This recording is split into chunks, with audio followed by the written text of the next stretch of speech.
नमस्कार, times of Swaraj में आप सबों का स्वागत है और मैं हूं संतोष सिंह। और आज हम टाइम्स ऑफ स्वराज में चर्चा कर रहे हैं कि क्यों मैं बार बार कह रहा हूं कि 2024 के लोकसभा चुनाव में ना राम का लहर है, न मोदी का लहर है, मतलब कोई लहर है ही नहीं।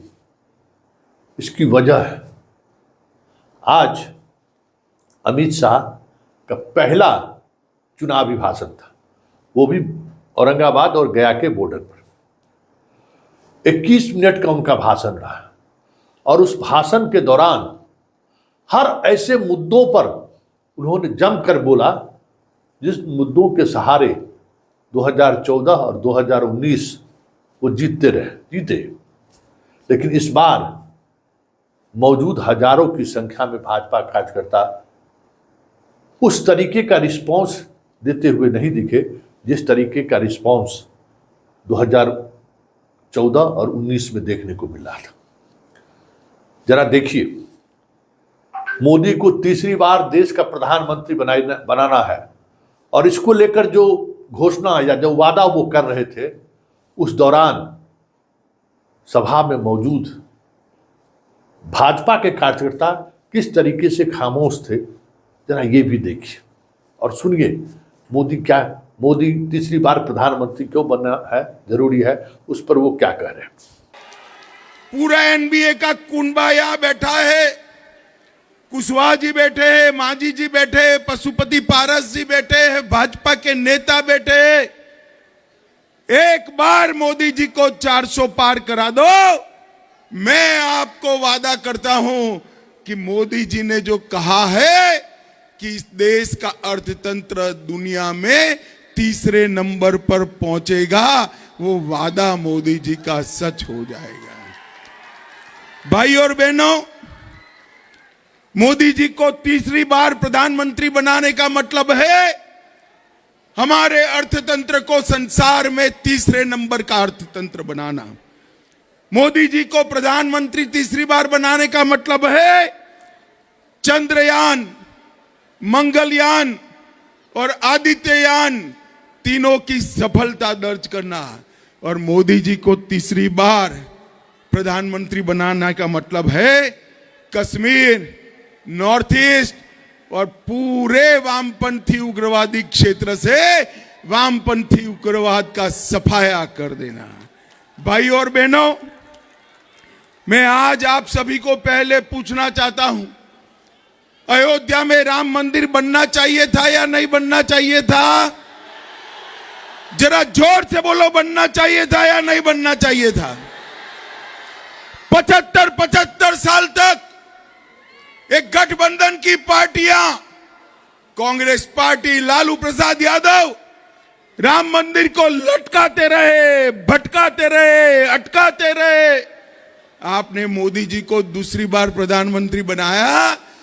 5 साल में ही मोदी जी ने केस भी जीता, भूमि पूजन भी किया और राम लल्ला को अपने भव्य मंदिर में बिठाने का काम भी 22 जनवरी को कर दिया। तो आपने सुना, मतलब विश्व में हम तीसरी इकोनॉमी में पहुंच जाएंगे। आज लगता है जैसे हम बहुत करीब पहुंच चुके हैं। क्या मेरा इकोनॉमी है और उस इकोनॉमी में हमारी क्या स्थिति है, बिहार के गांव की क्या स्थिति है, इस देश के गांव की क्या स्थिति है, रोजगार की क्या स्थिति है।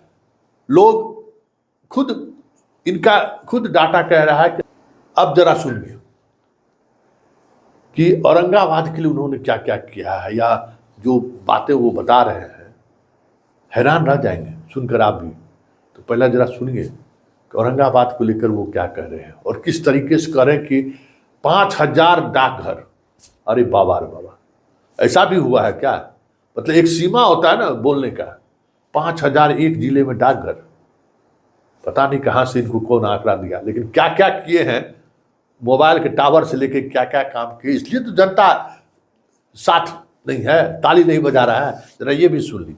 औरंगाबाद में ITI और 2 स्किल सेंटर, गया में 2 केंद्रीय विद्यालय, 2 जवाहर विद्यालय, औरंगाबाद में 2 केंद्रीय विद्यालय, एक जवाहर विद्यालय, गया में 60 मोबाइल टावर, औरंगाबाद में 58 मोबाइल टावर, 5000 नए डाकघर सिर्फ ये 2 जिलों में 38 बैंक की शाखाएं औरंगाबाद में, 8 एटीएम औरंगाबाद में, 66 बैंक शाखाएं गया में और 32 एटीएम गया में 5 साल में खोलने का काम नरेंद्र मोदी सरकार ने किया। और सुन लिए, टावर लगवाए हैं, मोबाइल का टावर, डाकघर बनाए हैं 5,000। तो कैसे जनता का सहयोग इनको मिलेगा? स्वाभाविक तौर पर खामोशी थी, वो देखने वाली बात थी। बात नेहरू परिवार की हो, मतलब गांधी परिवार की हो, और भारत पाकिस्तान की बात हो, और उस दौरान भी अगर लोग खामोश रहे, तब तो ये तो बात में दम तो लगेगा आपको कि भाई भारत पाकिस्तान के बंटवारा के लिए सीधे तौर पर कांग्रेस को जिम्मेवार ठहरा दिए इस बार। फिर भी भीड़ खामोश रहा। जरा देखिए, आप भी देखिए। कांग्रेस की 4 पीढ़ियां, नेहरू जी, इंदिरा जी, राजीव जी, सोनिया जी और अब राहुल जी, सारे के सारे लोग तुष्टीकरण में मानते हैं। इन्होंने कहा है कि हम मुस्लिम पर्सनल लॉ को फिर से लाएंगे। भाई मुझे बताओ, ट्रिपल तलाक समाप्त होना चाहिए या नहीं होना चाहिए? जरा जोर से बोलो, होना चाहिए या नहीं होना चाहिए? धारा 370 जानी चाहिए या नहीं जानी चाहिए? यूसीसी आना चाहिए या नहीं आना चाहिए? कांग्रेस पार्टी तुष्टीकरण की राजनीति करती है। इनके एमपी कहते हैं उत्तर भारत और दक्षिण भारत 2 टुकड़े कर दो देश के, और राहुल गांधी चुप बैठे हैं, सोनिया गांधी चुप बैठी है। अरे कांग्रेस वालों, शर्म करो, शर्म करो। कितनी बार देश तोड़ोगे? एक बार 47 में तोड़ दिया। अब मैं कहता हूं आपकी हिम्मत नहीं है, हिम्मत कर कर दिखाओ। ये नरेंद्र मोदी का राज है, ये देश को हम टूटने नहीं देंगे मित्रों, नहीं देंगे। कांग्रेस पार्टी वोट बैंक के लिए कुछ भी करती है। मुझे बताओ भाई, पीएफआई पर बैन लगाना चाहिए या नहीं लगाना चाहिए? इसका भी ये विरोध करते हैं। राष्ट्रीय जनता दल के नेता हमारे रामचरितमानस का विरोध करते हैं। राजद के नेता वंदे मातरम गाने का विरोध करते हैं। मित्रों, ये लोग विकास नहीं कर सकते, ये लोग देश को एक नहीं सकते। ये कर सकते हैं तो केवल और केवल भ्रष्टाचार कर सकते हैं, भ्रष्टाचार कर। देख लिए, अब इस खामोशी की वजह आप समझिए, क्या वजह हो सकता है? क्यों लोग इतने रंग लाने के बावजूद भी साथ ताली क्यों नहीं बजा पा रहा है? लोगों में उत्साह क्यों नहीं बढ़ रहा है? यही संकेत है, और इस संकेत को समझने की जरूरत है। यही संकेत है, और इस संकेत को समझने की जरूरत है कि इस बार न मोदी की बात लोग सुनने को तैयार है, न अमित शाह की बात सुनने को तैयार है। हाँ, भाजपा के कार्यकर्ता के रूप में भले ही वो भाषण सुनने चले जाते हैं व्यवस्था के साथ वजह से, लेकिन उत्साह नहीं है।